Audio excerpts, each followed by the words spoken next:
আসসালামু আলাইকুম। সবাই কেমন আছেন? আশা করি সবাই ভালো আছেন। আলহামদুলিল্লাহ, আমি আপনাদের দোয়া অনেক ভালো আছি। আজকে একটা টপিকস নিয়ে কথা বলবো। সেটা হচ্ছে 2024-এ তথাকথিত গণ আন্দোলনের পর বর্তমান যে ক্রীড়া উপদেষ্টা সজীব ভুঁইয়া, সে একটা কথা বলেছিল, গণ আন্দোলন অন্য আরেকটি রাজনৈতিক দলকে ক্ষমতায় আনার জন্য হয়নি। আমি কথাটি আবার বলছি, গণ আন্দোলন অন্য আরেকটি রাজনৈতিক দলকে ক্ষমতায় আনার জন্য হয়নি। কথাটার মাধ্যমে সে কাদেরকে মিন করেছে? আমি যদি প্রশ্ন রাখি, এক কথায় উত্তর বিএনপিকে। আমি প্লাস সাধারণ পাবলিক যদি বলে তথাকথিত যে 24-এর আন্দোলন, সে আন্দোলনের মাধ্যমে ছাত্র অবস্থায় সরাসরি সরকারের উপদেষ্টা হওয়ার জন্য তো এই আন্দোলন করা হয়নি। এটা হচ্ছে সাধারণ পাবলিকের উত্তর। দ্বিতীয়ত, আরেকজন যে সমন্বয়ক সার্ভিস আলম, সে বলেছে যে আওয়ামী লীগের বিচার না হওয়া পর্যন্ত যেন কেউ নির্বাচনের নাম মুখে উচ্চারণ না করে। আমি আবার বলছি, আওয়ামী লীগের বিচার না হওয়া পর্যন্ত কেউ যেন কোনোভাবেই নির্বাচনের নাম মুখে উচ্চারণ না করে। আরে বাবা রে বাবা, মনে হচ্ছে যে দেশটা তার নিজের বাপের, তার দাদার দেশটা সে মানে অলরেডি কিনে ফেলছে। এই কথাটাও কিন্তু বিএনপিকে উদ্দেশ্য করে বলা। আসলে তারা এমন একটা ভাব ধরতেছেন, এই কিংস পার্টি তথাকথিত এই যারা উড়ে এসে জুড়ে বসছে, এমন একটা ভাব ধরতেছে যে দেশটা তাদের বাপের, যখন যা ইচ্ছা তাই বলবে, যখন যা ইচ্ছা তাই করবে, সবাই তা মেনে নেবে। তো মামার বাড়ির গল্প যদি মাকে বলা হয়, সেটা যেমন ফানি, ঠিক তাদের এই কথাগুলা আমাদের কাছে ততটাই ফানি। আসলে এই কথাগুলি আমার না, আমাদের সবার। আর ওদের বিরুদ্ধে আমাদেরকে এককভাবে সংগ্রাম করতে হবে, এককভাবে আরেকটি গণ আন্দোলন করতে হবে। অবৈধ এই ফ্যাসিস্ট ইউনিট সরকারকে উৎখাত করার জন্য, এই মব জাস্টিসের নামে যে অন্যায় দুর্নীতি হচ্ছে বাংলাদেশে, সেগুলি উৎখাত করার জন্য আরেকটি গণ আন্দোলনের সূত্রপাত করতে হবে। এবং সেই সূত্রপাত করতে হবে বঙ্গবন্ধু শেখ মুজিবুর রহমান 1971 সালে 7ই মার্চে যে ঐতিহাসিক ভাষণ দিয়েছিলেন। ভাষণটি ছিল এরকম: তিনি বাংলার স্বাধীনতাকামী মানুষদেরকে উদ্দেশ্য করে বলেছিলেন, আর যদি একটি গুলি চলে, আমার লোকদের হত্যা করা হয়, তোমাদের প্রতি আমার অনুরোধ রইল, প্রত্যেক ঘরে ঘরে দুর্গ গড়ে তোলো। তোমাদের যা কিছু আছে তাই নিয়ে প্রস্তুত থাকো। মনে রাখবা, রক্ত যখন দিয়েছি, রক্ত আরো দেব। এই দেশকে মুক্ত করে ছাড়বো ইনশাল্লাহ। উনি সবার শেষে ইনশাল্লাহ বলছিলেন। অথচ আজকে তিনি মুসলমান ছিলেন কিনা সেটা নিয়েও প্রশ্ন করা হয়। ধিক্কার জানায় সেই সমস্ত মানুষদেরকে যিনি আজ থেকে 30-35 বছর আগে স্বাধীনতা সে ঐতিহাসিক ভাষণের শেষে ইনশাল্লাহ বলেছিলেন। তার মুসলমানত্ব নিয়ে যারা সন্দেহ প্রকাশ করে, এটা হচ্ছে তার সবচেয়ে বড় প্রমাণ। একজন মুসলমানই বলতে পারে ইনশাল্লাহ, এবং সেটা সে হাদিসের মাধ্যমে প্রমাণিত। হযরত মুহাম্মদ সাল্লাল্লাহু আলাইহি ওয়াসাল্লাম বলছেন, আল্লাহ বলেছেন যে কোনো কাজের শেষে, কোনো কাজ আগামীকাল করব, সেটা বলার পর অবশ্যই যেন ইনশাল্লাহ বলি।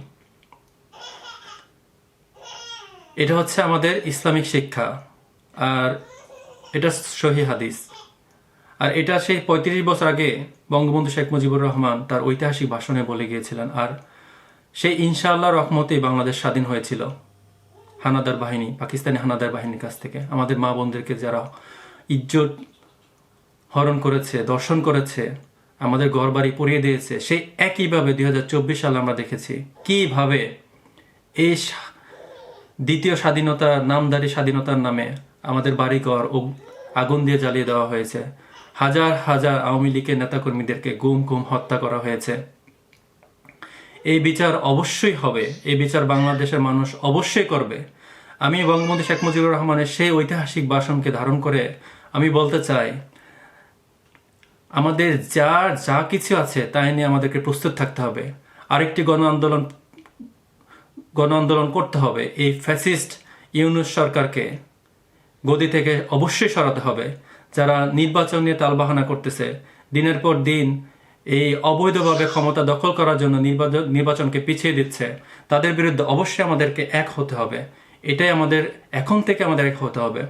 আমাদের যার যা কিছু আছে তাই নিয়ে প্রস্তুত থাকতে হবে। কথাটার অর্থ হচ্ছে এরকম, বর্তমানে কেউ যদি গাছ কাটতে পারে তাকে করাত নিয়ে প্রস্তুত থাকতে হবে। কেউ যদি রিক্সা, ভ্যান, ট্রাক ড্রাইভার ভাই যারা আছেন তাদেরকে রিক্সা, ভ্যান, ট্রাক নিয়ে প্রস্তুত থাকতে হবে। কেউ যদি কৃষিকাজ করতে পছন্দ করেন তাকে কাঁচি নিয়ে, খুন্তি নিয়ে প্রস্তুত থাকতে হবে। আর কেউ যদি লেখালেখি করতে ভালোবাসেন, লেখালেখি করতে পছন্দ করেন, লেখার মাধ্যমে প্রতিবাদ জানাতে পছন্দ করেন, তাকে লেখালেখির মাধ্যমে প্রতিবাদ জানাতে হবে। এটাই প্রতিবাদ জানানোর উত্তম সময়। এইভাবে কোনো দেশ চলতে পারে না, এইভাবে কোনো দেশ চলতে পারে না। প্রতিবাদ করতে হবে, এখনই প্রতিবাদ করার সময়। কেউ যদি কথা বলতে পারেন, কেউ যদি কথা নাও বলতে পারেন, কথা বলার চেষ্টা করুন, প্রতিবাদ করার চেষ্টা করুন। আমাদেরকে এখন থেকে প্রতিবাদ করতে হবে। প্রত্যেকটা মানুষকে এই অবৈধ ফ্যাসিস্ট ইউনিট সরকারের বিরুদ্ধে কথা বলতে হবে। তারা কেন আওয়ামী লীগ সরকারকে ব্যান করবে? তারা কেন ছাত্রলীগকে ব্যান করবে? তারা কেন জয় বাংলা যারা বলবে তাদেরকে গ্রেফতার করবে, গ্রেফতার আওতায় নিয়ে আসবে? আমি জানি, আমি যে কথাগুলি বলতেছি, আমি জীবনের ঝুঁকি নিয়ে কথাগুলি বলতেছি। আমি জানি আমার ভবিষ্যৎ, আমি যখন তাদের সামনে কোনোদিন হব, হয়তোবা তারা আমাকে মেরেও ফেলতে পারে, কিন্তু আমি সেটা ভয় করি না, কোনোদিনও ভয় করব না।